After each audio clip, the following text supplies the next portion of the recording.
Every time a new Tekken comes out, we go through the same cycle. We go through the same dialogues, the same rants, the same complaints. Tekken 8 is a bit unique with the new monetization stuff that everybody hates, but I'm talking strictly from like a gameplay design perspective. Everybody complains about it in a similar way. Let me show you what I mean. This is a quote from JDCR when Tekken Tag 2 came out in 2012. This is 12 years ago. It has now become easier for weaker players to overcome experts in Tekken Tag 2 than in Tekken 6 BR, the console release of Tekken 6. Speedkicks tweeted recently, it's important to congratulate the new kids winning in the new games the way the new games want them to. That's less important. He just says he cannot forget being told by Tekken old head that Tekken Tag 2 was scrubby and that all that movement was carrying him. All right, so there's a history of Tekken. The newest entry of Tekken, they changed the rules. They make things harder for the legacy players. The legacy players are upset, understandably. And Knee has gone through a similar thing in Tekken 8. He did not like the new mechanics. He struggled to do well in many tournaments. But now he's back. We saw him place top 3 at Tiger Uppercut in Thailand. And most recently, he's put on an insane performance in the Soup Tekken League. Soup is the rebranded Africa TV. It's like Korean Twitch, all right? So we're going to show his match with JeonDDing today. I have some notes that I want to put below to help with the analysis. If you don't care about this and just want to watch the match, feel free to skip ahead. But this is the stuff he's doing in Tekken 8 that I think makes him so successful. So in Tekken 7, context, low parries were really strong and everything tracked. It was impossible to sidestep around things. So it was better to just backdash and poke and do a lot of nothing. Knee has started sidestepping more on hit and in neutral. He trusts that the buffed sidestep will actually work for him. And it pays off a lot. You'll see early in game 1. He makes sure he enters and uses heat. This was a big problem for a lot of like Tekken old heads. They'll just die without using their heat state. Their God mode. They're free God mode every round that you don't have to build meter for. You just start with God mode. It's important to use it. He also makes more plays in close frame situations. So when I say a close frame situation, I'm talking about like -3 to 0 to like +3, right? Like not huge frame advantage or frame disadvantage, just like acting within close frames. And these are arbitrary numbers. These aren't like hard and fast rules. It's just something I noticed. Doing strings. Also probably better to say like -5 to +5. He's doing strings. He's doing tons of strings. Tekken 8 has buffed strings, and they're important to use, like to mix people up, genuinely. Before, strings were mostly weak and kind of free if you had good defense. Now they offer a lot of valid offensive stuff. He also has stellar Eddie defense that he shows off here. As the video goes on, I'll talk about some frame data stuff here as well. So I'm just going to actually drop this below so you can just keep an eye on that. I figure... I'm trying to shorten my videos so that they're easier to digest, and I'm trying to include some frame data stuff so stuff gets labbed for you. Let's check out the matches. Soup Tekken League is an online Tekken series in Korea. It's pretty reliable to play online. And this is the winner's final, 1st to 3. So Knee, immediately, he has to punish with that because Jet Upper will not hit the relaxed stance. Sidewalk left immediately on the running move. Ugly wall situation for JeonDDing, but because of the face splat, he doesn't get a full wall combo. Those hits are all guaranteed, though. And a heat smash immediately. That round went so quickly. Let's look really, take a brief look at what happened here. I also have to change this, seeking to 5 seconds. I wish Twitch would do that. So that round blew by, but what happened here? Back 3-3-3. Back 3-3. He does a 15-frame punish here. That's the first really good play. So Knee's defensive play style still coming into play. Look at this sidewalk. He got heat engaged on. That's +17, but he reads that JeonDDing will pick a slower move to turn into plus frames. So he sidewalks to the left and makes a play here. He doesn't just freeze and block. And that's the start of this huge opportunity. Heat burst to stabilize the combo, guaranteed follow-up. And then here, this down back 3, right? Brian's down back 3 is -1 on hit, so technically he gave up his turn. But again, he has a read that JeonDDing is going to do something slow. So after the down back 3 hits, he just rips the heat smash, and it blows through JeonDDing's slower moves. Already, we're seeing Knee play more active. He's making more decisions with sidesteps and buttons, and that's what Tekken 8 is asking you to do. JeonDDing playing a bit faster now to try and slow him down. I'll turn down the commentators a bit, because I don't think the majority of my audience speaks Korean. Small sidestep on the QCB1 there, and then again, a sidestep to the left. His back is to the wall again. Knee likes to play a bit more positional, trying to improve the wall position rather than fight his way out of it. And I think that's pretty smart, especially with Brian, where he's not really trying to attack as much as place a good counter hit button. Beautiful sidestep left launch, shutting down Eddie's like offensive mix-up. Eddie likes to use that low to start his mix-up, and playing the sidestep left there is really, really sick. That's like a super armor move that Brian has. It's unique to him. I don't think there's any other character that has that. Let's check this out real quick. So, Knee winning round 2 off of some really important plays here. So, he eats a down forward 1, backdashes, and sidesteps to the left. Right? Sidestep duck allows him to get this while standing 1 launcher. But he had just eaten a poke. So, in the Tekken 7 style, you would probably just sit still and block. You'd probably not make a play off of this. But Knee sees that he still has movement options with backdash, sidestep left duck. There's another cool play here that I think is really relevant. Let's find it real quick. QCB1. So a bit of a miss whiff punish by JeonDDing there. That's sidestep left here. Look at the situation that this happened in. So the sidestep itself is not as important as the context before as well. Both are needed to make a good sidestep play. He jabs, so he's +1, and instead of forcing a mix-up with that +1, he plays a movement option, and it counters JeonDDing's armor move. Right? So both of that play and this sidestep left duck here are what lead to this insane lead. Oh, I said Knee won, but JeonDDing won here. Right, he mashed out of frame, ate the low, and died. So, 2 really good plays. Very clear difference in playstyle than the straight defense he's used to playing, and it's really, really cool to see. Another thing he does is he also plays really up close, right? So he plays this point-blank Tekken. Okay, Eddie hitting the full crouch move there, gives a free handstand mix-up. QCB1, tons of damage. He goes into heat from a distance and cancels it, and then sidewalks the running move again. So he's not just sitting still trying to play this timing game. He understands that if the opponent's going to play their Tekken 8 style move, running in for a plus frame attack, he has to show the counterplay, which is sidewalking. JeonDDing again switching to a smaller compact Tekken, which is like quick pokes, just to shut down Knee's bigger moves. Knee played 2 lows in a row, which you don't see Knee go low that often, that quickly. So he's playing a lot more poking as well, using Brian's strong pokes, the down 4, and his jab. Unfortunately, he gets launched by Eddie's sidestep 3+4. JeonDDing does a PhiDX combo, and now Knee has an opportunity. Big sidewalk, JeonDDing fighting back 2-2. Now Knee is spacing out a little bit. 1-2-1. 3+4 catching the sidestep in the wrong direction. Knee stand blocks the mix-up. JeonDDing has not gone for the low yet. Nice punish. Sidestep dodging the heat burst. Just a quick sidestep left block. And now QCF 2-1. Heat smash for a straight mix-up. 3+4-2. No resources, right? But he still finds the counter hit. And this is also some like Tekken 8 IQ. If you look at this situation when JeonDDing's running in, right? They back up a bit. Now JeonDDing, like, you can kind of peek into your opponent's mind, right? Like, JeonDDing's heat gauge is running out, right? So he wants to go in and make the most of the rest of his heat gauge, whether with a heat like a heat dash or a heat smash to force a mix-up. Knee uses that information to read the approach, make a quick sidestep QCB1, and counter hit JeonDDing's attack, right?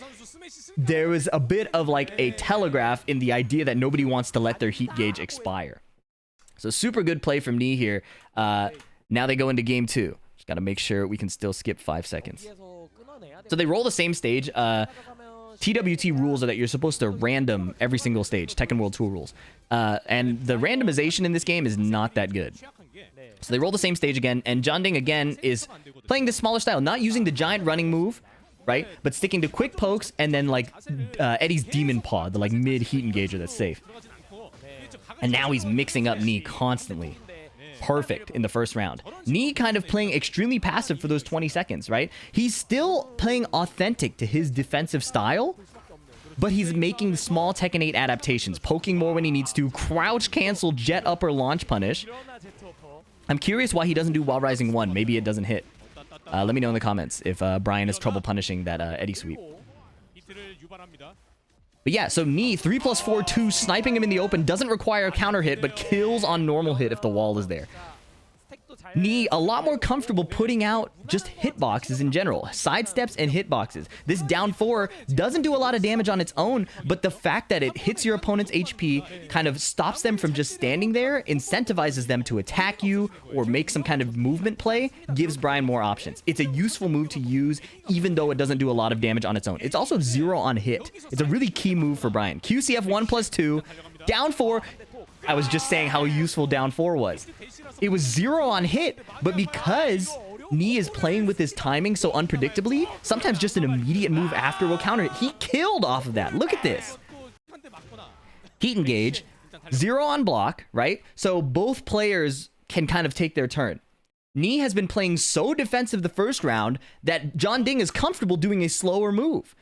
But Knee instantly attacks with a heat dash. And this combo he will convert. Huge damage, and then it's a mix-up here. Standing 3 to catch him waking up incorrectly. Super sick stuff.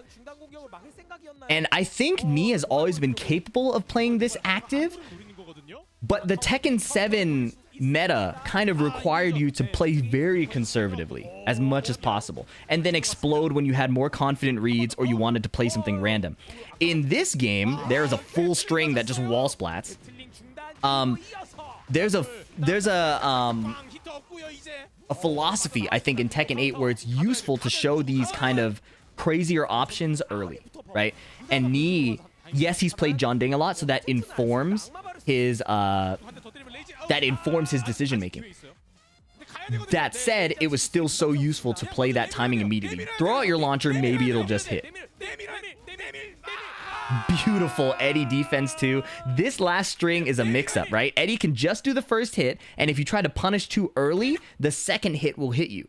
Knee, understanding the tension of the situation, having great kind of awareness of everything happening, and how much JeonDDing wants to finish this round, blocks the second hit by standing, right? This is a low into a mid.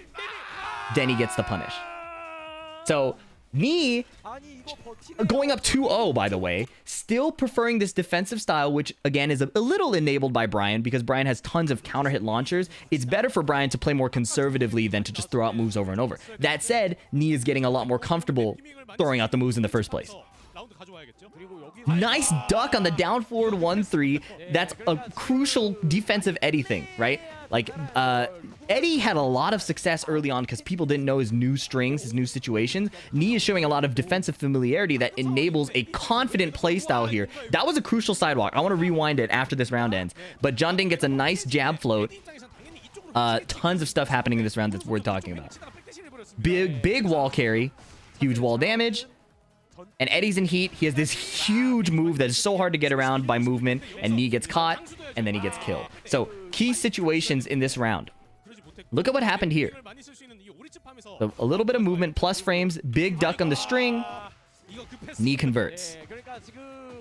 Now, even though you eat the first launcher here, I've said this before, you eat the first launcher, the round isn't over. JeonDDing still has gray health to recover, and if he recovers all that gray health, he basically just took a couple pokes.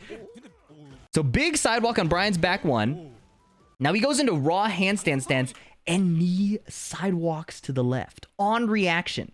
So you counter handstand stance generally with sidewalk to the left. He has options to catch it, but that's like a high coverage defensive choice to sidewalk to the left. What's incredible about what Knee did here is it was an open move. He didn't, Eddie didn't do the running move, which kind of telegraphs that he's going to go into stance. He ran up and did the stance raw. So on wake up, Knee saw this and visually reacted, sidewalk to the left. Misses the punish. It's a bit of an awkward punish when Eddie does that, but that's incredible defensive awareness. 3+4-2, and this is funny what Knee did here. So Brian's 3+4-2 here with Snake Eyes, he's about to do it, is -1. Oh, sorry, we're doing 10-second skips again. Give me a second. All right, this is -1 on block, right? So it's not, you give up your turn, kind of. You still have a lot of actionability. He tries to do an orbital heal, right? To beat a slow low from Eddie, or maybe even body a jab. But JeonDDing floating him out with a jab here was a smart choice, right? Like, he played in frame. He kept his turn at -1. So good stuff from JeonDDing. And then converting this is really, converting this situation into this just big stray hit, and then playing an aggressive mix-up. This is Eddie 101, right? Eddie is a run your mix-up kind of character. If you want to talk about casino gameplay, Eddie is the closest to that, right? He is very mix-up heavy and benefits from that. You cannot play him too safe. So JeonDDing's adjustment here, doing less of the running moves, playing more of this demon paw at some varying timings, tracking the sidestep there with the handstand, quick pokes. Brian can't find a big sidestep, he can't find a big counter hit, suddenly he's down 2 rounds. But I said in the title that Knee has solved Tekken 8. So what is his adjustment here? He's getting tracked, he's losing permanent HP to these pokes, big defensive block, but he misses the jet upper crouch cancel punish. Eddie is getting a ton of damage here, looking to close out the round. Rage mode, and he still finds the sidewalk, insisting that he knows JeonDDing is going to want to play a plus frame mix-up, and look at how much HP he reclaimed off of that defensive read. Heat smash on a delayed timing, and he saves the round. Look at this. It was so ugly. He was getting pieced up. He could not find the mid-low block. Instead, he sticks to the Tekken fundamentals. It's a 3D game. He reads that JeonDDing wants to go plus frames into a final mix-up, right? To end the round. Sidewalk to the right. Wall splat with the back turn combo. All guaranteed here. And suddenly, the life bar is basically equal. Dashing up. He survives, or he eats the heat burst. But that little dash into the heat smash was so sick. Classic Brian stuff. JeonDDing had been playing so fast. Knee had not been doing a lot, but just eating the hits. And that's kind of the Brian special. Once again, counter hit back 1. This is why Brian is so strong played defensively. I make the analogy of a horror movie jump scare, right? Brian's counter hits are jump scares. If you constantly show your jump scare move, it's not scary. Knee is willing to take a ton of damage, get beat up, block a bunch, and land 2 jump scares to end the round. That was a high IQ move. If you're a Brian player, take notes on this. Look at this. This is a 1+2. He has 2 extensions. He has a high and a mid. The mid's unsafe. The high is duckable, right? So Knee doesn't do either. He just blocks. JeonDDing doesn't want to die, so he's going to block as well. No, never mind. He jabbed. JeonDDing jabbed.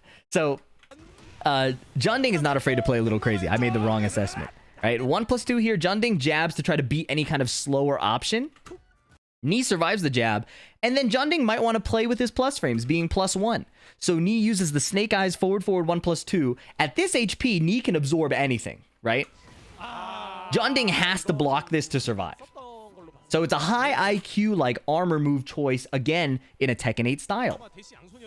Using your armor when you have max HP, especially a super armor move like that that can absorb almost anything, is very sick. Once again, we see him heat engage off of the down 4. And this, just throw out the wall splatting mid. This combo should kill. Down back 2 to carry to the wall. He drops it.